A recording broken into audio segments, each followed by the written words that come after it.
Being in the wine industry for a long time, I see things happening in the wine world, and there's just a constant creation. You can never really believe that you're on top of everything. And I think the trend right now is that the larger base of wine consumers want to know about quality wine.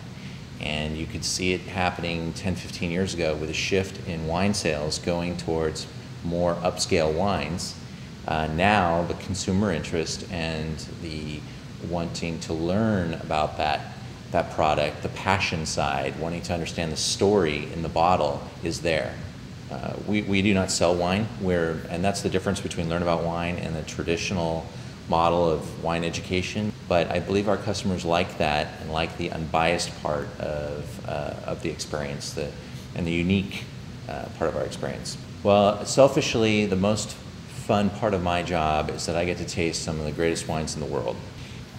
Tasting wine and drinking wine are a little different.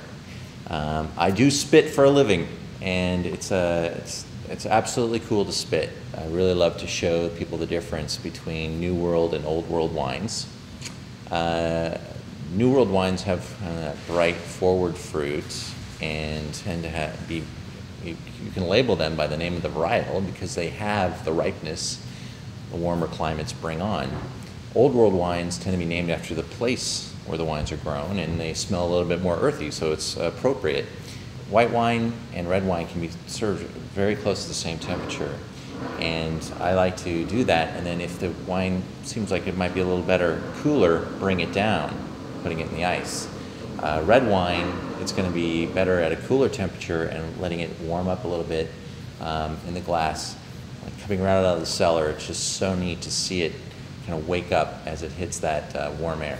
I was in one particular dining room in Los Angeles where a famous musician was staying. I didn't know him, and he walked in fairly comfortable clothing, and it was older clothing. It was unshaven, kind of unkept looking, and my job as the maitre d' was to make sure the dining room was being represented by the best in the hotel. And I sent him on, and he quickly went up to his suite and called the director of public relations, who's put him in the hotel, and she gave me a call and said, "Ian, do you realize you just kicked Isaac Stern out of the dining room?" I spent a lot of my time unprogramming people as well as programming, because some people come in here with perceptions that just aren't true. And so we have to correct them, and we have to change their ideas around a little bit.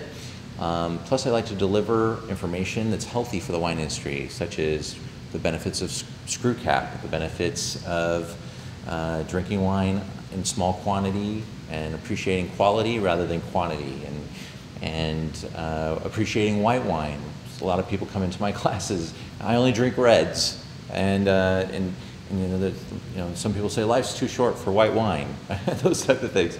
I think we all get kind of shouldered and shelved sometimes with information, bad information, and I like to kind of unravel that, demystify it, and wrap it back up in a way that makes sense and makes wine fun and approachable for everybody.